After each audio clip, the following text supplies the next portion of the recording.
Greetings, folks. Today is Saturday, December the 29th in the year 2018. My name is Tom Weiner-Weaver, and this is my commentary. All right. Now,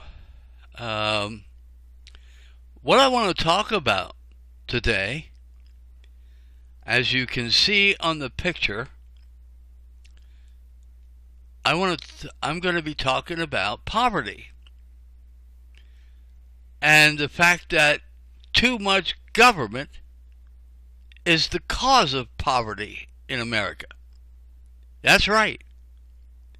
That's what I'm going to talk about. You know, a fellow by the name of Bernie Sanders wants to help people. And he wants to help people through government. Now, I don't mind if he wants to help people with his own money and all that stuff. But helping people through government, that's what liberals do.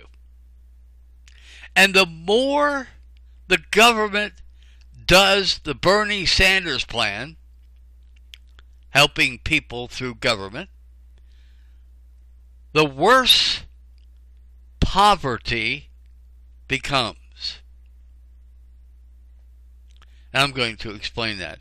I mean, this is a guy, in order to help people, he wants to give free health care and free tuition. Now, it's not free. Somebody has to pay for it. And you know who winds up paying for it? The taxpayers of America. But anyway, I'm going to explain just how government has caused poverty. And who better to explain poverty than someone who is in it? According to the federal poverty guidelines, I'm in poverty. Now, like it or not, we live in a capitalistic nation. That simply means the economy is driven by money.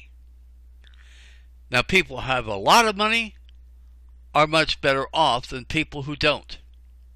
I think that makes sense, doesn't it?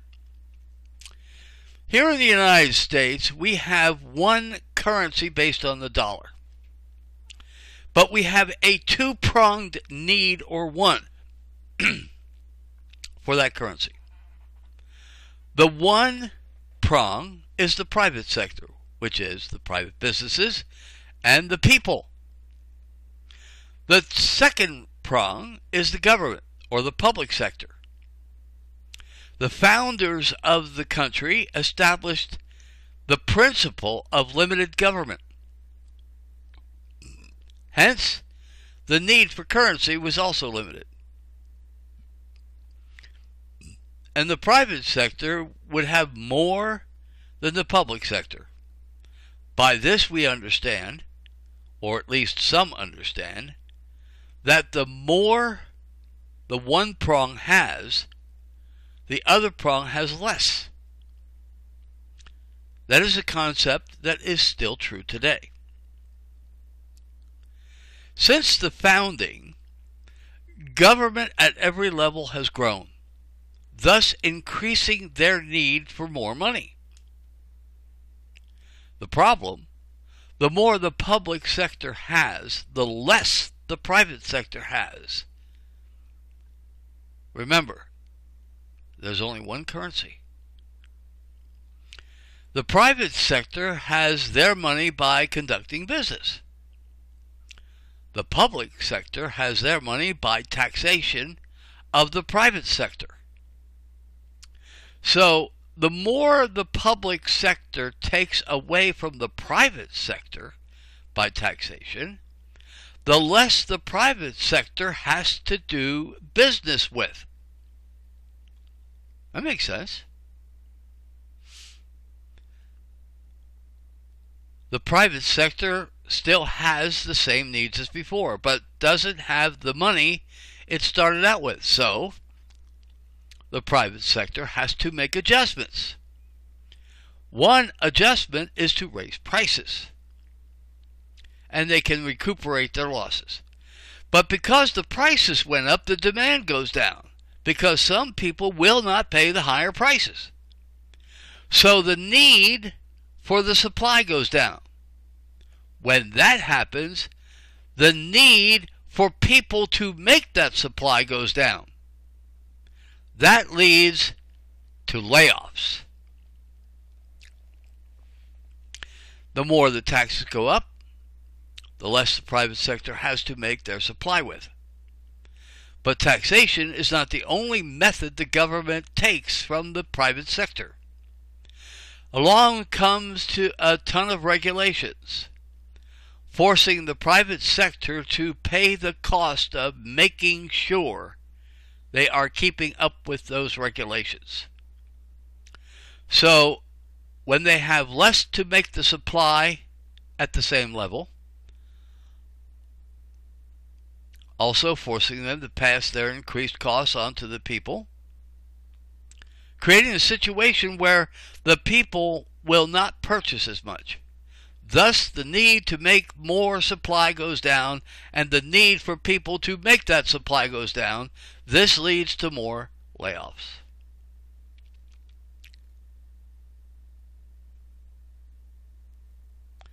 Now, we have an unemployment problem. There is a steady amount of unemployed people, so government decides they need to help those people.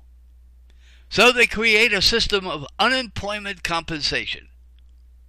Now these unemployed people are receiving money from the government. This creates a greater need for the government to have more money. So what do? They create an unemployment tax that the private sector businesses have to pay, forcing the businesses to make further adjustments in higher prices. We already know what happens when they raise their prices, and that leads to more layoffs, creating a greater need for unemployment compensation. Now the government decides the people need more money, so they can afford to buy more, which, according to them, will make the private sector economy better. So they add a minimum wage. But guess who has to pay that minimum wage? Anyone that employs people. That includes private businesses and government. So the government has created a greater need for themselves and the private sector to have more money. By now, you should understand what each sector of the economy does to get more money that they need. The private sector raises their prices and the government raises taxes. Now, we have the private sector and the public sector taking more and more money from the people. So what people have the most money that is left over? The rich. So this process I have described has created a huge disparity between the rich and the poor. So now we have to find a way to help the poor. Therefore, we create entitlements. And guess who pays for those entitlements? The government. And where does the government get their money? They tax the private sector. Now, in the middle of all this, there are some bloomin' idiots that say we have to raise the minimum wage. That creates a further need for the government and the private sector businesses to have more money so they can afford the greater payroll. So the government will have to raise taxes and borrow more money from China or just let the already unsustainable debt grow. And the private sector will once again have to raise their taxes, raise their prices, or lay off the people they can't afford to pay. This creating more poor people and a further need for entitlements, and it goes on and on and on. What is all this leading to? I believe it's leading to a time when government takes it all. And everyone has to go to the government for what they need. Folks, that's called socialism. And that is where we are headed. But there is a way to fix this problem. Now, I have written an article many, many moons ago, perhaps even 30 years ago, that was probably published in the public forum of the Lebanon Daily News in Pennsylvania. Even back then, I saw where we were going. In that article, I stated that there was too much to do with money than there was money to do it with. Do you understand what I just said? Okay, let me see if I can explain that. Let's say you have $1 million.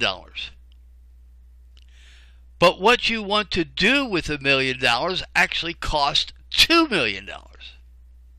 So you have less money to do with what you want to do with it. Okay?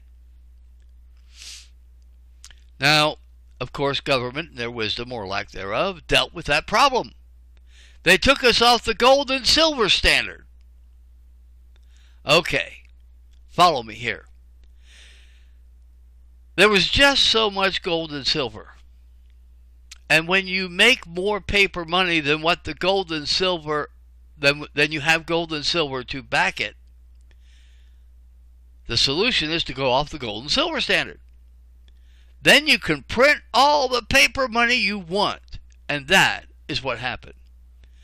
So the Federal Reserve prints gobs of paper money and loans it to the federal government.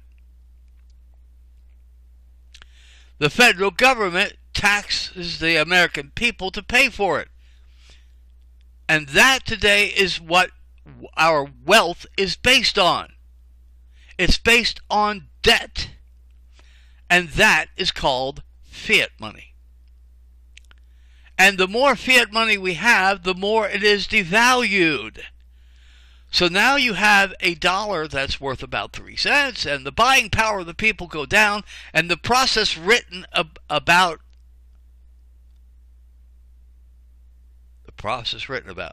I'm sorry, I was referring to an article.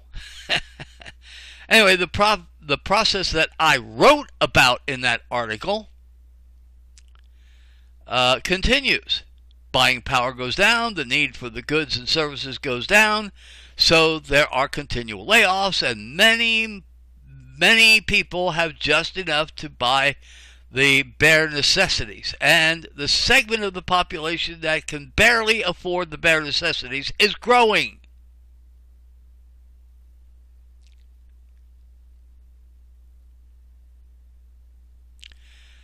We started making money with no backing during the Carter presidency. It caused double-digit inflation, which Ronald Reagan was so fond of pointing out. So what did Reagan do? He lowered the visible taxes, but he raised the hidden taxes, which wasn't really bad. It put more money in the hands of the people, and that means purchasing power went up, so there was a modest economic recovery. Now, why do I say modest recovery? Because Reagan never fixed the underlying problem. The economy was still based on worthless paper. So eventually, that modest recovery would come to an end. That happened in the 90s, during the Clinton administration. What did Bill Clinton do to spur on the economy? They passed a law forcing lending institutions to borrow to high-risk borrowers so they can buy houses. That eventually led to massive foreclosures in the Obama administration. All this time, poverty continues to get worse. And many had to go on government programs just to survive. Now we have massive entitlements we can't afford, all because our government has mismanaged our economy really bad. Now you know the problem. How do we fix it? This is a question I have pondered for a long time, so I came up with solutions based on the best way to help me. Remember, I'm in poverty. Helping me will help others in poverty. But then, helping people that are in poverty will also help others. The so-called middle class will do better. What do we need to do to eliminate the causes of poverty? What we need to do is eliminate the causes of poverty, which are too much government and greed. First, we must get back on the gold and silver standard. Then we must get government back within its constitutional boundaries. Then we need a tax plan that will lower taxes for everyone while paying for our necessary government functions and pay down our debt. When the debts are paid, we can lower taxes even more and hopefully eliminate the income tax completely. Can you imagine what that would do to the economy? The income tax totally gone, and the buying power of the American people skyrocket. That alone will help our economy. We also have to bring manufacturing jobs to America. To do that, I propose we strengthen the Made in America laws. I simply mean that if something states it's made in America, it's got to be made in America. For example, if you're going to say your car is made in America, every part of that car must be made in America, down to the smallest washer, in order to claim it's made in America. So if we strengthen those Made in America laws, it will really help the manufacturing base, because all of a sudden, even those manufacturers that make those smallest of washers are going to be needed. And what about the radios in that car? Make them in America too. Every part of that car. Can you imagine if every part of a car is made in America, how that will help our economy? We also need to get out of trade agreements that are detrimental to the American people. And by the way, I applaud Donald Trump. I think that is what he's trying to do. I'm not sure. But this is one area that I applaud Donald Trump in. And we also need to establish trade agreements that will benefit the American people.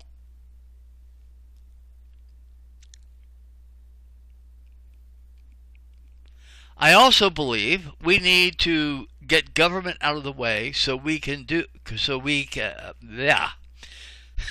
I'm stumbling on my tongue again. Government needs to get out of the way so a hemp industry can be developed. Anyway, this will strengthen the economy in many ways. It will create manufacturing jobs and help the struggling family farms. Now, I realize that hemp grows wild, but if the family farms cultivate the hemp, we can be assured of its quality. I mean, let's face it. Can you imagine a hemp industry? Hemp industry that makes clothes, that makes cars, that makes fuel to heat your home, and on and on and on. I mean, you can even use hemp to create concrete.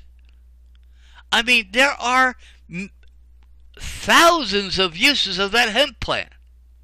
That's probably why they said you can't grow it. Eventually, a hemp industry could take over the economy. I don't think. But competition is good for the economy. Hemp can give competition to the oil barons. And I think competition is good for the economy. At least that's what I've been taught. Anyway, government plans of the past have not worked.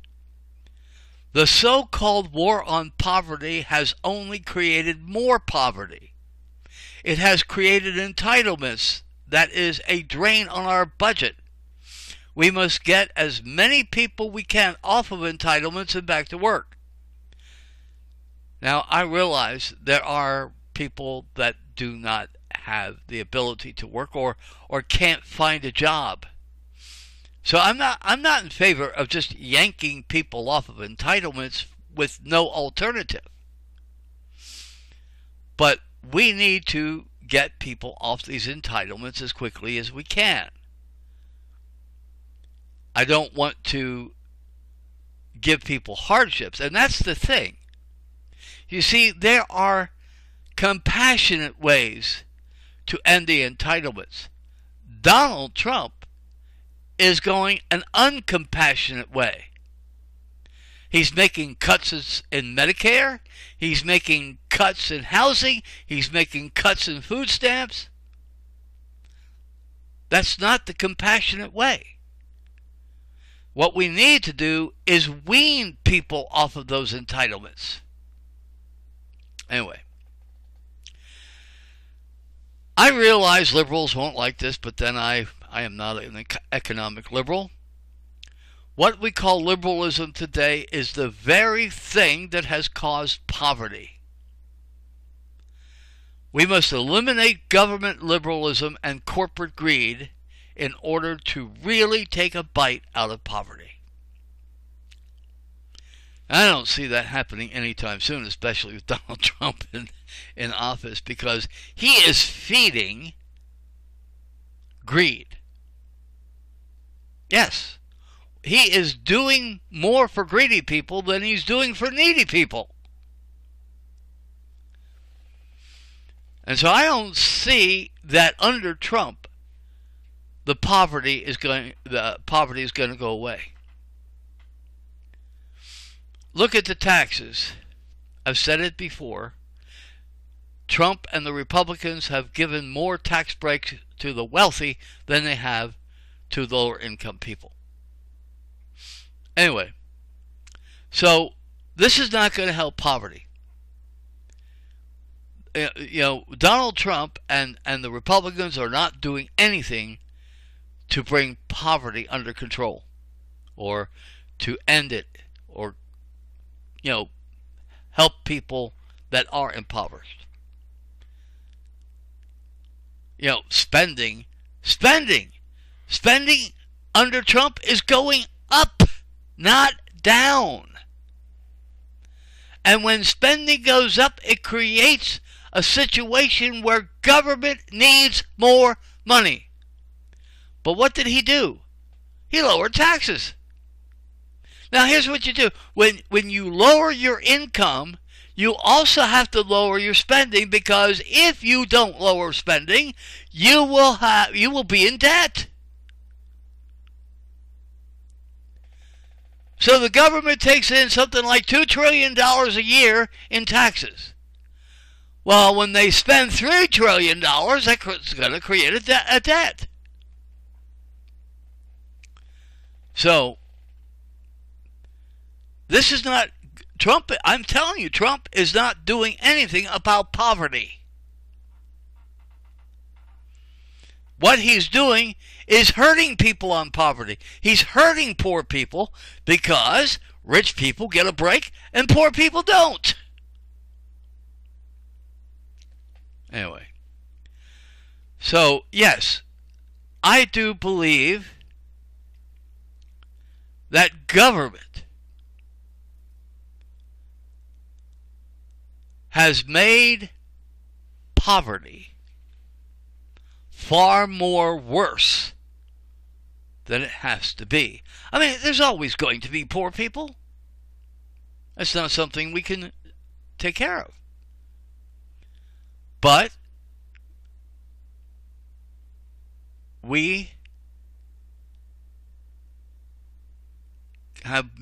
our government has made poverty worse than it has to be. Well, I mean, like Bernie Sanders, he wants to throw more money at the problem. Most liberals just want to throw money at a problem. And then once they throw money at the problem, the Republican comes along and wants to take money away from that.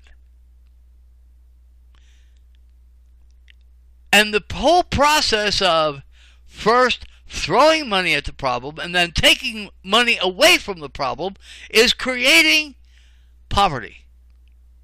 Of course, I'm talking about economy. It's not very good in other problems in our government. Anyway, well, that's my commentary for today. Thank you for listening.